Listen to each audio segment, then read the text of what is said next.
దసరా అల్లుడు హాస్య కథానిక. రచన ముమ్మిడి శ్యామలారాణి. మూలం ఆంధ్ర సచిత్ర వారపత్రిక, అక్టోబర్ నెల 1984.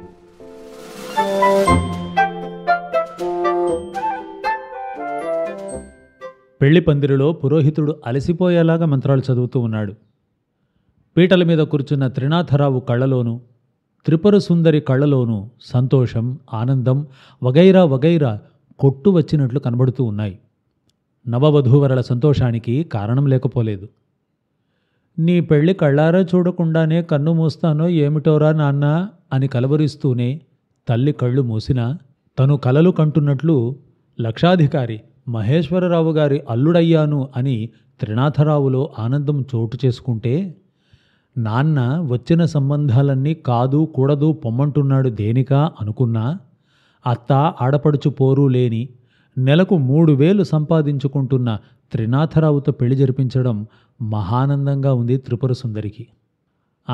కడుగు బాబు, బాగా కడుగు, బావగారి కాళ్ళు ఎంత బాగా కడిగితే అంత కట్నం ఇస్తారు అన్న పురోహితుడి హాస్య ఛలోక్తులతో ఈ లోకంలోకి వచ్చి పడ్డాడు త్రినాథరావు. మేనత్త అయిన మహాలక్ష్మి, తిర్రో బావమరిదికి కంచంలో 116 వేయరా బాబు అని మేనత్త అనడం చూసి వళ్ళు మండిపోయింది త్రినాథరావుకి. అయ్యో నా మతిమండ, మా తిర్రు పెద్ద ఆఫీసరు కదూ, అలాంటి వాడి పెళ్ళి ఏమిటి, అన్నయ్యే బ్రతికి ఉంటే ఎంత ఘనంగా చేసేవాడు. ఒరే తిర్రు, 216 వేయరా అంది గర్వంగా మరోసారి మహాలక్ష్మి. ఇంకా త్రినాథరావుకి మొదటిసారి వచ్చిన కోపం పోకుండానే బావమరిది భార్గవ కళ్ళు చేటంత చేసుకుని పళ్ళెంలో బావ ఎంత వేస్తాడా అని చూస్తూ ఉన్నాడు. త్రినాథరావుకి ఒక్క నిమిషం ఏం చేయాలో తోచలేదు. తక్కువ వేస్తే పిసినారివాడని ఎక్కడ కనిపెట్టేస్తారో జనం అని. అది కాదత్తా, నాన్న చెబుతూనే పోయారు గుర్తుందా, మన ఆనవాయితీ ప్రకారమే చేసుకోరా పెళ్ళి, నేను మా బావమరిదికి 116 వేశానురా తిర్రు అనేవారు అని చప్పున జేబులో నుండి 116 వేశాడు త్రినాథరావు. ఒక్క నిమిషం మేనత్త అయిన మహాలక్ష్మికి మేనల్లుడు ఏం చేస్తున్నాడో అర్థం కాలేదు. అన్నయ్య ఆనందరావు పెళ్లిలో బావమరిదికి ఏం వేశాడా అన్న ఆలోచనల్లో పడిపోయింది. పాపం ఆవిడకు ఎంతకూ గుర్తు రాలేదు. అప్పుడు ఆవిడకు మేనల్లుడి పిసినారితనం గుర్తుకు వచ్చి, ఓరి భడవా ఘటికుడివే అనుకుంది మనసులో. మహాలక్ష్మి ఈ ఆలోచనల్లో ఉండగానే 3 ముళ్ళు త్రిపుర సుందరి మెడలో వేశాడు త్రినాథరావు. గదిలో అమ్మలక్కలు త్రిపుర సుందరి కొంగుకు తులం బంగారమైన కట్టు అనేటప్పటికీ గుండె ఆగినంత పనయింది త్రినాథరావుకు. త్రిపుర సుందరి మాత్రం కొంటగా త్రినాథరావు వంక చూడసాగింది. అక్కడ చేరిన అమ్మలక్కలు పెళ్ళికొడుకు త్రిపుర సుందరి కొంగున ఎంత కడతాడా అని ఆతృతగా చూస్తూ ఉన్నారు. అత్తా చెప్పవేం, అలా చూస్తావేం, అమ్మ నీతో ఎప్పుడూ చెప్పేది గుర్తులేదా నీకు? మాకు ఆనవాయితీ లేదు బాబు కొంగున బంగారం కట్టడం. మా అమ్మ వాళ్ళు కొంగున బంగారం కట్టవద్దు అంటున్నా మా అత్తగారు 5 తులాల బంగారం కొంగున కట్టారు. మా వాళ్ళందరూ పుణిస్త్రీ చావులే. నేను మాత్రం కలకాలం మీ నాన్నతో కాపురం చేయకుండా బోడిముండనయ్యాను అని చెప్పి బాధపడుతూ ఉండేది కదూ అని త్రినాథరావు అంటుండగానే త్రిపుర సుందరి కెవ్వున అరచి తన పొడవైన వాలుజడను ముందుకు వేసుకుని ప్రేమగా నిమురుకొని, నా కొంగున బంగారం కట్టొద్దు అని పిచ్చిదానిలా అరిచి వెనక్కి 4 అడుగులు వేసింది. అక్కడ చేరిన అమ్మలక్కలు మాత్రం ఇదెక్కడి విడ్డూరం అని విస్తుపోసాగారు. అయ్యో అల్లుడుగారు, ఇంకా నయం, మీకు బాగానే గుర్తుంది, లేని ఆనవాయితీలు చేస్తే చెరుపు అవుతుంది, పోనీ ఆకు చెక్క కట్టేయండి అంది అత్తగారైన ఆదిలక్ష్మి. మేనత్త మహాలక్ష్మి మాత్రం తన వదిన వరలక్ష్మి ఎప్పుడు తనతో చెప్పిందా అని ఎంత గుర్తుకు తెచ్చుకున్నా గుర్తుకు రాలేదు. అంతలోనే ఆవిడికి మేనల్లుడి పిసినారితనం గుర్తుకు వచ్చి, ఓరి సన్యాసి ఎంతలేసి అబద్ధాలు ఆడుతున్నావురా అని గుండెల మీద చెయ్యి వేసుకోకుండా ఉండలేకపోయింది.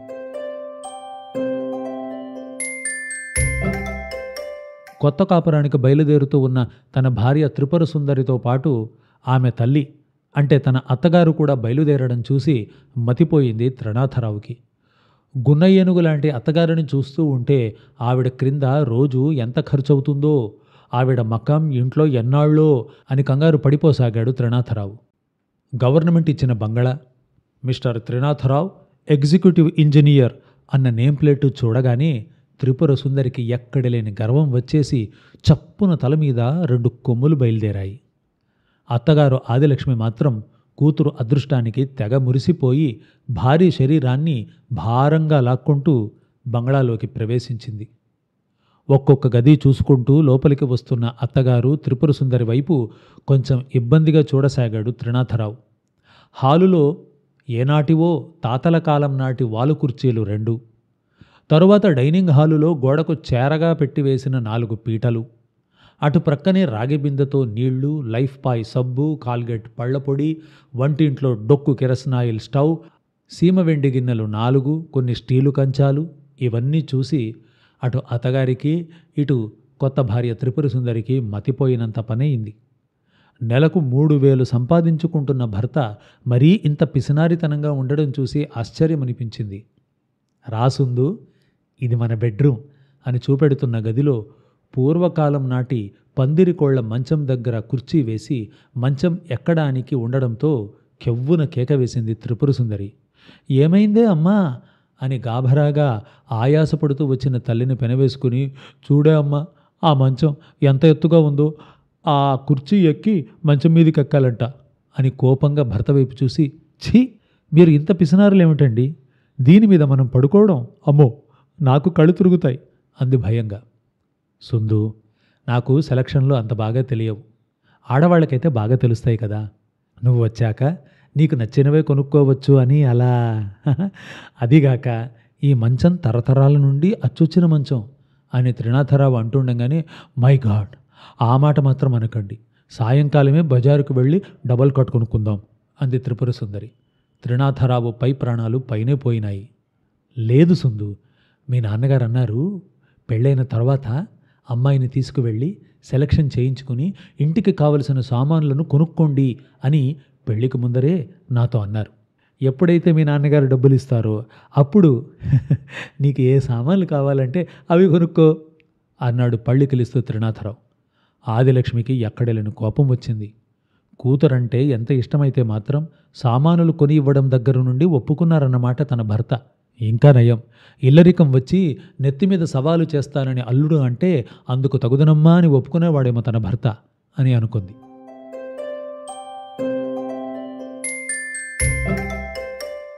కొత్త పెళ్ళాంతో రోజులు హుషారుగా గడుస్తున్న అత్తగారు ఆదిలక్ష్మి తీరని సమస్య అయి కూర్చుంది త్రినాథరావుకి.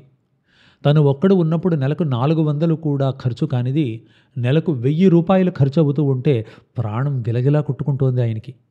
సినిమాకు బయలుదేరినా, షికారుకు బయలుదేరినా అత్తగారు కూడా బయలుదేరుతూ ఉంటే 2 రిక్షాలలో వెళ్ళడం.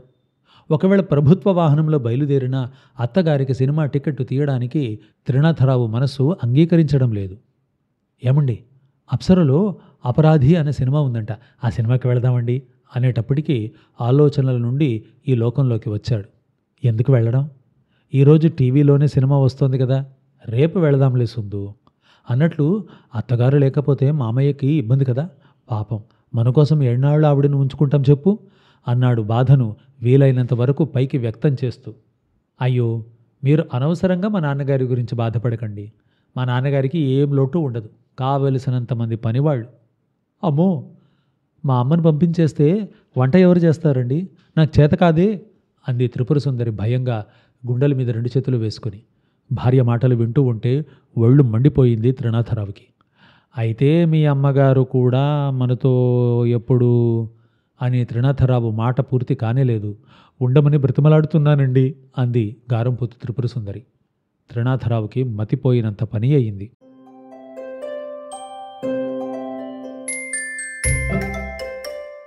సుందు, సుందు, రేపు సాయంకాలం మనం మైసూరు వెళ్ళడానికి రిజర్వేషన్ చేయించేశాను, బట్టలని సర్దు అంటూ వచ్చాడు త్రినాథరావు. అబ్బా, మీరెంత మంచివారండి, మీ గురించి ఏమిటో అనుకున్నాను. అసలు మా ఊరిలో అందరూ మీ గురించి ఎంత హేళనగా మాట్లాడుతున్నారో తెలుసా అండి. లక్షలు పోసి పిసినారి అల్లుడిని తెచ్చుకున్నావు ఏమిటి మహేశ్వరరావు అని మా నాన్నగారిని అడుగుతూ ఉన్నారు. మనం మైసూరుకు వెళుతున్న సంగతి తెలిస్తే మా అమ్మ ఎంత పొంగిపోతుందో. ఏమిటోనే, ఎంత ఆస్తి ఉన్నా ఊర్లు చూడడం పడలేదు. నీతోనైనా ఆ కోరిక తీరాలి. పెద్దపిల్ల ఎంత రమ్మని వ్రాసినా అంత దూరం ఏం వెళతాను అంటుంది. ఇప్పుడు గనక మనం మైసూరుకి తీసుకెళితే ఎంత సంతోషపడుతుందో అని చెంగున గెంతుతూ వెళ్ళిపోతున్న భార్యను హే సుందు అని కంగారుగా చేయబట్టుకున్నాడు. ఏమిటండి అంది. అబ్బే ఊరికి వెళుతున్నది మనిద్దరమే, ఆఫీస్ పని కదూ, పై మనుషుల్ని ఎవరిని అలౌ చెయ్యరు ఆఫీస్ వెహికల్లో అన్నాడు త్రినాథరావు. అంటే మా అమ్మ మా అమ్మ అండి అంది బాధగా. మీ అమ్మగారిని ఈరోజు మీ ఊరు వెళ్ళే బస్సు ఎక్కించేద్దాం, మనం మైసూరు నుండి తిరిగి వచ్చాక తీసుకురావచ్చులే అన్నాడు. కూతురు చెప్పినది విని ఆదిలక్ష్మికి ఒళ్ళు మండిపోయింది. ఎంత ఆఫీసు వాళ్ళు పంపిస్తే మాత్రం ఇంకో మనిషి టికెట్టు తనే కొని ట్రైన్లో ఎక్కించి తీసుకువెళితే ఆఫీసు వాళ్ళు వద్దంటారా అన్న ఆలోచన రావడమే తడువుగా హారిని పిసినారితనం నాశనమైపోను. కన్నవాళ్లు కూడా లేకుండా ఒంటరిగా ఏకాకి బ్రతుకుతున్న వాడికి మనుష్యుల మీద ప్రీతి అభిమానం ఎక్కడి నుండి వస్తాయిలే, అయ్యో ఎంత అవమానం అని తెగ బాధపడిపోయింది అత్తగారైన ఆదిలక్ష్మి. భార్య తల్లిని బండి ఎక్కించి వస్తున్న త్రినాథరావుని చూసి, ఏమండి మైసూరులో ఈ టైంలో చలి ఎక్కువగా ఉంటుంది అనుకుంటాను, 2 స్వెట్టర్లు కొనండి అంది త్రిపుర సుందరి. అలాగే కొందాం ఉండు, మా ఆఫీస్కి వెళ్ళి ఈ రిజర్వేషను దాని వ్యవహారం ఎంతవరకు వచ్చిందో కనుక్కొని వస్తా అంటూ బయలుదేరాడు త్రినాథరావు. పాపం అమాయకురాలు సుందు మైసూరు ప్రయాణం నిజమని అనుకుంటోంది. గున్నటేనుగు లాంటి అత్తగారు అర్ధసేరు పాలులో కాఫీ పొడి వేసుకొని కాఫీ తాగుతుందా? మంచి ప్లాన్ వేసి పంపించేశాను అని హాయిగా ఊపిరి పీల్చుకున్నాడు త్రినాథరావు. కూని రాగం తీస్తూ ప్రయాణానికి బట్టలు సరదసాగింది త్రిపుర సుందరి.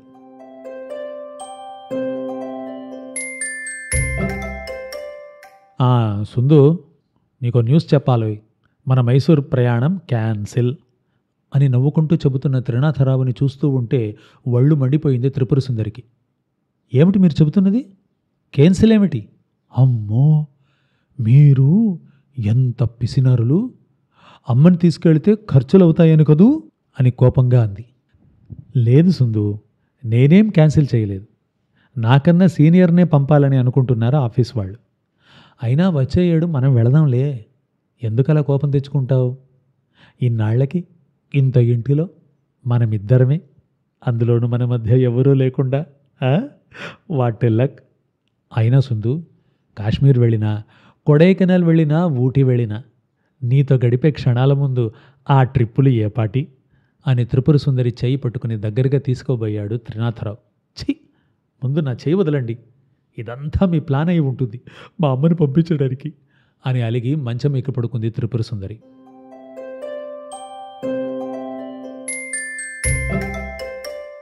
యావండి, ఇదో మిమ్మల్ని, నన్ను మా ఇంటికైనా పంపించండి, లేకపోతే మా అమ్మనైనా వెళ్ళి తీసుకురండి, వెధవ వంట నాకు చేత కావడం లేదు అని కూర దించుతూ ఉంటే గిన్నె తగిలి కాలిని చేయి వంక చూసి కన్నీళ్లు పెట్టుకుంది త్రిపుర సుందరి. సుందు, నా బంగారు సుందరివి కదూ, మీ అమ్మగారెందుకు, నేను నీకు సహాయం చేయనా? చూడు ఆ పక్కింటి వాళ్ళు ఎలా చూస్తున్నారో, ఆ వంట ఇంటి కిటికీలు మూసాయి, 5 నిమిషాల్లో వంట చేసేస్తా అన్నాడు. 1 నిమిషం అయోమయంగా త్రినాథరావు వంక చూసి, మీరు వంట చేస్తారా? చీచీ, ఎవరైనా చూస్తే నవ్వుతారు, ఒక వంట మనిషిని పెట్టుకోకూడదు, మా నాన్న సర్వభోగాలు అనుభవించే ఇంటికి కోడలిని చేస్తానని అన్నాడు. మీ సంబంధం కుదిరినాక మీ ఆయన పెద్ద ఆఫీసరు, కుర్చీలో కాలు మీద కాలు వేసుకుని కూర్చోవడమే నీ పని, ఇంటి నిండా నౌకర్లుంటారు, నా బంగారు తల్లి అదృష్టవంతురాలు అని అన్నాడు. కానీ ఇక్కడ ఇలా బాధపడుతున్నాను, ఆయనకు తెలియదేమో అని కళ్ళనీళ్లు పెట్టుకుంది త్రిపుర సుందరి. సుందు, ఇప్పుడేం తక్కువైంది, నీకు వంట చేయడం అంతగా చేత కాకపోతే మంచం మీద పడుకొని పత్రిక చదువుకో, 1 అరగంటలో వంట చేసేస్తా అని లుంగి పైకి ఎగ్గట్టి వంట చేయడానికి సిద్ధమవుతున్న భర్త వంక ఆశ్చర్యంగా చూసి, మీకు వంట చేయడం చేతనవునా అంది. ఇదేం బ్రహ్మవిద్య అనుకుంటున్నావా అని సొరకాయ చకచక తరిగి స్టవ్ వెలిగించి, సుందు పాలు పోసి కూర వండనా, దప్పడం చేయనా అని అడుగుతున్న భర్త వంక చూస్తూ ఉంటే భర్తలా కాకుండా వంటవాడిలా కనిపించాడు త్రిపుర సుందరి కళ్లకు. చేత్తో నుదురు మీద కొట్టుకుని, ఇది ఎక్కడి కర్మరా బాబు అనుకుంది మనసులో త్రిపుర సుందరి.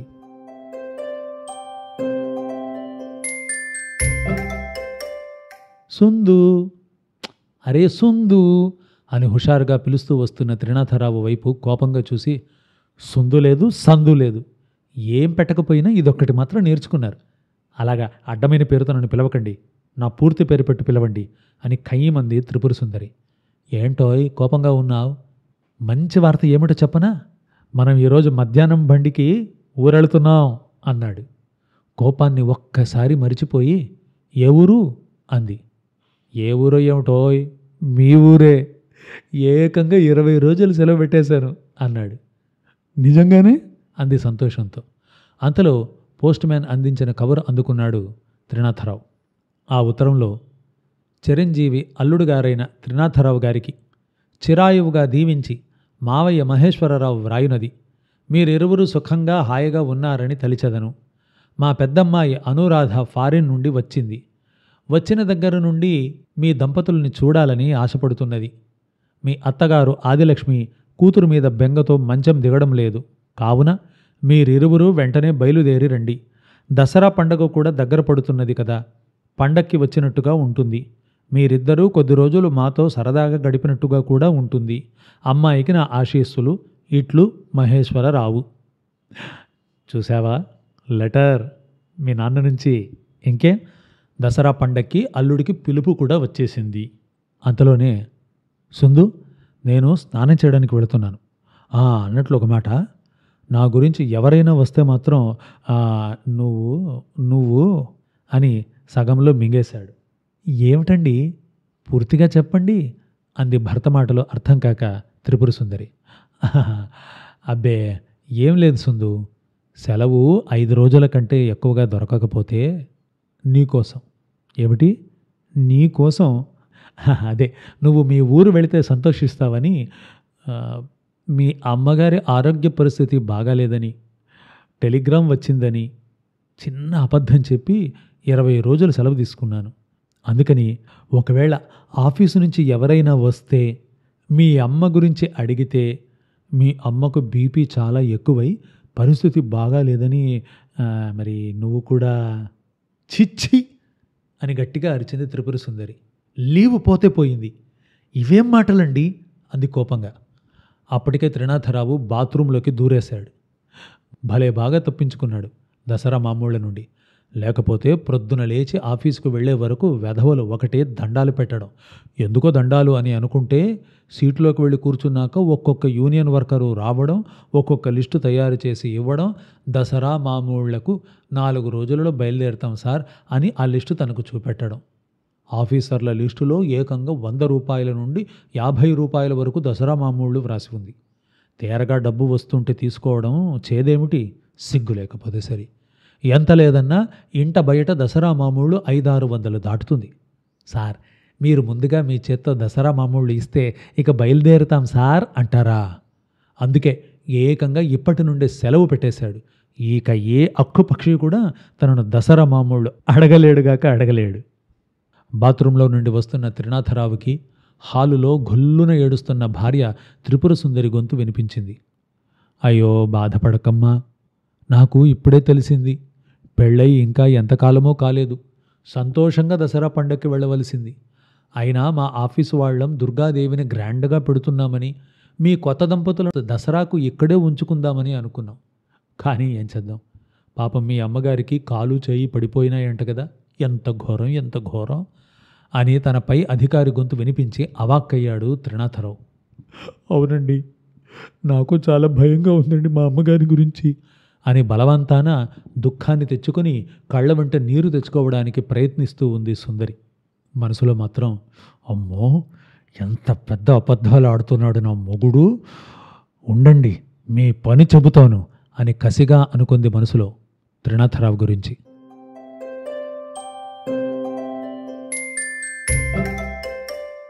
బస్సులో అలిగి అటు తిరిగి కూర్చున్న భార్యను చూస్తూ ఉంటే నవ్వు వచ్చింది త్రినాథరావుకి. ఎంతసేపు ఉంటుంది ఈ కోపం, పుట్టినిల్లు చూడగానే పారిపోదు అని ఊరుకున్నాడు. అల్లుడు కూతురిని చూడగానే ఆదిలక్ష్మి, మహేశ్వరరావు, అనురాధలు పొంగిపోయారు. నీకు మీ ఆయనకు బావగారు అంటే అదే మావారేనే బట్టలు వాచీలు పంపారు అని త్రిపుర సుందరికి తెచ్చి ఇచ్చింది అనురాధ. త్రిపుర సుందరి చాలా సంతోషంగా ఆ గిఫ్ట్స్ని అందుకుంది. దసరా పండుగ. క్రొత్త అల్లుడికి కొత్త బట్టలు, కొత్త వెరైటీ స్వీట్స్తోనూ గౌరవం చేశారు అత్తవారు.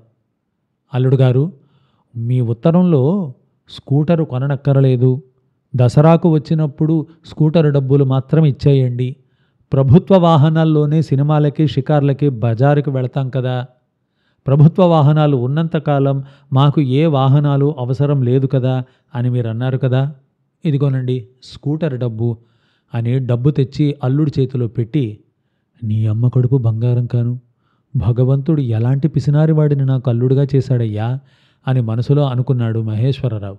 పైకి మాత్రం డబ్బు జాగ్రత్తగా పెట్టిలో పెట్టుకోండి అల్లుడు గారు అంటున్నాడు మహేశ్వరరావు ఏడవలేక నవ్వుతూ.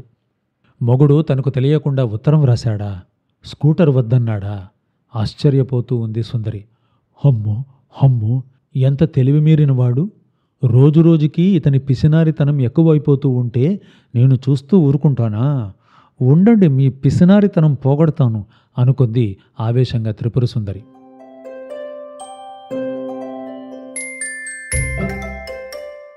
అయ్ సుందు, దసరా వేషాల వాళ్ళు వచ్చారు, భలే బాగా గెంతుతున్నారు, రా చూద్దాం అని గదిలోకి వచ్చిన త్రినాథరావు మంచం మీద బోర్లా పడుకుని ఏడుస్తూ వెక్కిళ్ళు పడుతున్న త్రిపుర సుందరిని చూసి ఆశ్చర్యపోయాడు. ఏమైంది సుందు అన్నాడు కంగారుగా. త్రిపుర సుందరి పక్కనే కొత్త చీర జాకెట్టు పడేసి ఉంది. ఇంకా ఏం కావాలండి, జరగకూడనిదే జరిగిపోయింది, ఛీ ఛీ. ఏం జరిగింది, ఎందుకా చిరాకు, ఎందుకా ఏడుపు? ఇంత అవమానం జరిగాక ఇంకా బ్రతిక ఎందుకు ఉన్నాను? నా భర్తని, నా ఊపిరిలో ఊపిరి, నా ప్రాణంలో ప్రాణం, నాలో సగమైన మిమ్మల్ని అంతలేసి మాటలన్నా ఇంకా నేను బ్రతికి ఉండడం ఎందుకండి, వ్యర్థం అని గొల్లున ఏడవసాగింది సుందరి. నా బంగారు సుందువి కదూ, ఏమన్నారు, ఎవరన్నారు, ఎందుకన్నారు? అలా ఏడవకు, నువ్వు అలా ఏడుస్తూ ఉంటే నా గుండె తరుక్కుపోతోంది అన్నాడు బాధగా. ఇంకా ఏడుపు కాక ఏముందండి, ఈరోజే పదండి మన ఇంటికి, ఇక ఈ ఊరు ముఖమైనా చూడను. అయ్యయ్యో, ఎంతెంత మాటలన్నారు, అడిగితే అయిపోతుందా, తిడితే తీరిపోతుందా, మర్చిపోదామంటే ఎట్లా మరుస్తాను, మచ్చపడిపోయిందండి మీ మీద, ఇంత అవమానం జరిగినాక ఇంక నేను బ్రతిక ఉండడం అనవసరం అని గొల్లుమని ఏడవసాగింది త్రిపుర సుందరి. అప్పటికే అక్క అనురాధ, తల్లి ఆదిలక్ష్మి, తండ్రి మహేశ్వరరావు త్రిపుర సుందరి చుట్టూ చేరారు. తల్లి, ఏం జరిగిందమ్మా అని వాళ్ళు కూడా త్రిపుర సుందరితో చేరి గొల్లుమని ఏడవసాగారు. సుందు, నిన్ను నన్ను అంతలేసి మాటలు అన్నవాళ్ళు ఎవరో చెప్పు అన్నాడు త్రినాథరావు ఆవేశంగా.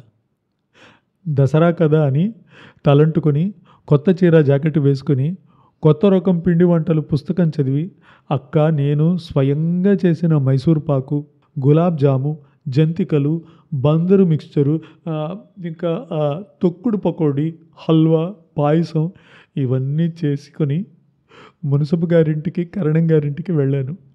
అక్కడ వాళ్ళు చెప్పకుండా ఏడవసాగింది సుందరి. ఏమన్నారే వాళ్ళు, చెప్పవే, నా బంగారు చెల్లివి కదూ, చెప్పి ఏడవవే అంటోంది అనురాధ. ఇంకా ఏం చెప్పాలి అక్క, మా ఆయనకు మీ ఆయనకు నక్కకు నాగలోకానికి ఉన్నంత తేడా ఉందంట. మీ ఆయన దర్జా ముందు, ఆయన జల్సా ముందు, ఆయన చేసే దాన ధర్మాల ముందు మా ఆయన గడ్డిపరకంట. మగాడంటే మీ ఆయనే అంట. నీకోసం, నిన్ను సంతోషం పెట్టడం కోసం ప్రతి పండక్కి ఇండియా వస్తాడంట. నువ్వు మీ ఆయన ఈ ఊర్లో ఉన్న దుర్గాదేవిని దర్శించుకోవడానికి వస్తే చూడముచ్చటగా ఉంటుందంట మీ జంట. ఎంత అదృష్టవంతురాలు మీ అక్క, ప్రతి దసరా పండక్కి మెడలో కొత్త నెక్లెస్ పెట్టుకుంటుంది. పాపం నువ్వు చాలా దురదృష్టవంతురాలివి. మీ అక్కకి బంగారం లాంటి భర్త అయితే నీకు వట్టి పిసినారి మొగుడయ్యాడు అని అన్నారే వాళ్ళు. అక్కడితో ఆకుండా, ఏమ్మా నిన్ను సరిగ్గా చూసుకుంటాడా, పెళ్లిలోనే అతని పిసినారితనం తెలిసిపోయిందిలే, ఈ పండక్కైనా ఒక్క చీరైనా కొన్నాడా అని మున్సబు గారి భార్య అంటే, కరణం గారి భార్య వేళాకోళం చేస్తూ, మీ ఆయనను కొత్త నెక్లెస్ చేయించండి అని అడక్కపోయావా, పిసినారి మనిషి నిజమనుకొని గుండెపోటుతో అని గొల్లు నవ్వింది. అంతేకాదు, మీ ఆయన పిసినారితనం పోవాలి అని దుర్గాదేవిని దర్శనం చేసుకొని దండం పెట్టుకో అని పగలబడి నవ్విందే అక్క. ఇంత అవమానం జరిగాక నేను బ్రతికి ఉండడం ఎందుకో అని గొల్లుమని ఏడవసాగింది త్రిపుర సుందరి. సుందు, నువ్వేడవద్దు, నా గురించి ఇంత ఘోరంగా అనుకుంటున్నారా, వాళ్ళందరి నోళ్లు మూసేలా కొత్త నెక్లెసు ఇప్పుడే కొంటాను, తొందరగా తయారు. నెక్లెస్ పట్టుకొని వాళ్ళందరి దగ్గరికి వెళ్ళు, అప్పుడు నా గురించి ఏమంటారో చూడు అన్నాడు ఆవేశంగా త్రినాథరావు. అతని నుంచి పిసినారితనం పారిపోయినట్టుగా ఉంది. మరిదిగారు, ఇప్పటికిప్పుడు ఈ పల్లెటూరులో నెక్లెస్ ఎక్కడ దొరుకుతుందండి? కాకపోతే దసరాకి మా ఆయన నాకు కొత్త నెక్లెస్ ప్రజెంట్ చేశారు కదూ, ఆ నెక్లెస్ మీరే తీసుకోండి. మా ఆయనకు నేను ఏదో ఒకటి సర్ది చెప్తానులేండి అని గబగబా లోపలికి వెళ్ళి నెక్లెస్ తీసుకువచ్చి త్రినాథరావు చేతిలో పెట్టింది అనురాధ. నగల పెట్టి మూత తెరిచాడు త్రినాథరావు. తెల్లరాళ్ల ఒంటిపేట నెక్లెస్, దానికి జిగేల్మంటూ మెరిసిపోతున్న లాకెట్, రాళ్ళు కూడా జిగ్జిగ్మంటూ మెరిసిపోతూ ఉంటే, అబ్బా ఎంత బాగుందో నెక్లెస్, థ్యాంక్స్ అక్క, కానీ నీకని చేయించిన నెక్లెస్ నాకు ఇచ్చేస్తున్నావే, నువ్వు ఎంత మంచిదానివో. ఆయన నెక్లెస్ పట్టుకొని తుర్రుమని లోపలికి పరిగెత్తింది త్రిపుర సుందరి. సుందు, తొందరగా రా, నీ నెక్లెస్ చూసి వాళ్ళందరి నోళ్ళు మూతపడిపోవాలి గంభీరంగా అన్నాడు త్రినాథరావు ఒళ్ళు దహించుకుపోతూ ఉంటే.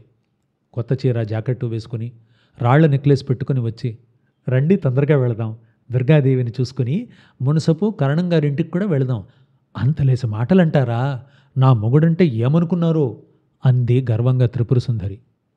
ఒసే పిచ్చిమొహం చెల్లలా, నెక్లెస్ చూపెడితే సరిపోదే, మా అక్కతో ఫారిన్ నుండి మా ఆయన డైమండ్ నెక్లెస్ తెప్పించారు, మీరందరూ పిసినారివాడు అన్నారు, మీ మొగుళ్ళు డైమండ్ నెక్లెస్ను ఈ జన్మలో కొనగలరా, దీని ఖరీదు ఎంతో తెలుసా, 25,000 అని దర్జాగా చెప్పు.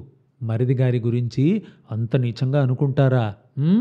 మర్చిపోవద్దు, మీ ఆయన ఈ డైమండ్ నెక్లెస్ను 25,000 పెట్టి మా ఆయన దగ్గర నుంచి స్పెషల్ ఆర్డర్గా తెప్పించారని చెప్పాలి, సరేనా అంది అనురాధ.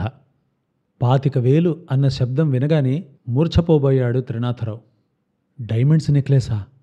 25,000? తను ఏ 2,000 ఉంటుందేమో అని అనుకున్నాడు. చీపుగా తన మీద పడిన మచ్చను చెరిపేసుకోవచ్చుననుకున్నాడు.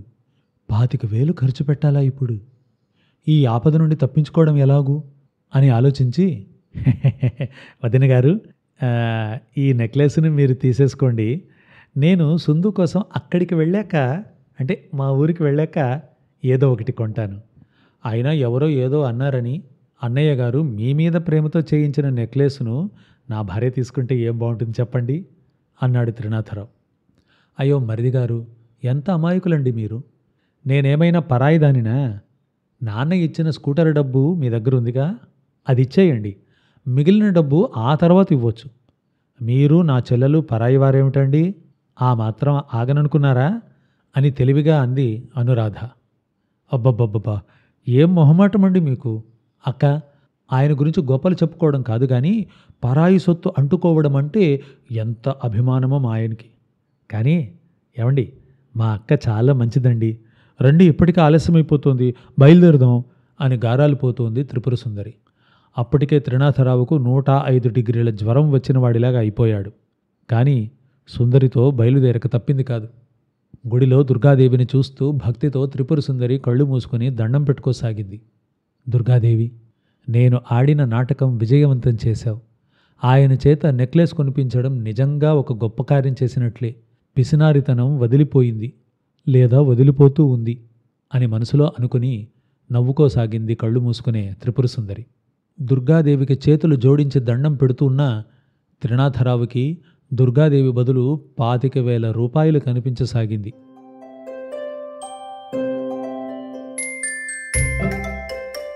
ఊళ్ళో దసరా ఉత్సవాలు వైభవంగా జరుగుతూ ఉన్నాయి. ఏమండి, ఇటు చూడండి, వాళ్ళు వేషాలు ఎంత బాగా వేస్తున్నారు. ఏమిటండి ఏమీ మాట్లాడడం లేదు అంటోంది త్రిపుర సుందరి.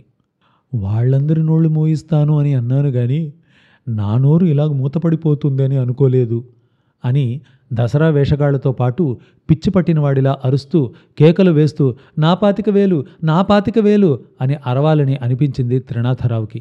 కానీ కాళ్ళు చేతులు అడ్డం లేదు, నోరు పెగలడం లేదు. అక్కడ ఇంటి దగ్గర, అమ్మా, నీ ప్లాన్ గ్రాండ్ సక్సెస్, పాపం నీ చిన్నల్లుడిని భలేగా దెబ్బతీశావు అంటోంది అనురాధ నవ్వుతూ. నీ పగ చెల్లారిందా ఆదిలక్ష్మి? పాపం అల్లుడి పిసినారితనం వదిలిపోయింది, నవ్వుతూ అంటున్నాడు మహేశ్వరరావు. "ఆ, అత్తగారు అని లేకుండా ఖర్చవుతుందని అబద్ధమాడి నన్ను బస్సెక్కిస్తాడా? అమ్మాయి ఎంత చెప్పిందిలేండి. ఆడంగి అక్కలా వంట చేస్తాడంట. చేత్తో 10 పైసలిచ్చి పూలు కూడా కొనడంట. స్కూటర్ కూడా వద్దని డబ్బులు తీసుకుంటాడా మీ దగ్గర? వీడి పిసినారితనం మంట కలిసిపోను. దసరాకి అల్లుడు వచ్చాడంటే అమ్మాయికి చీరైనా కొన్నాడా అంటే ఏం చెప్పను? చేత్తో 10 పైసలిచ్చి పూలు కూడా కొనలేడు. పని మనిషికి బదులుగా తనే అమ్మాయికి సహాయం చేస్తాడా?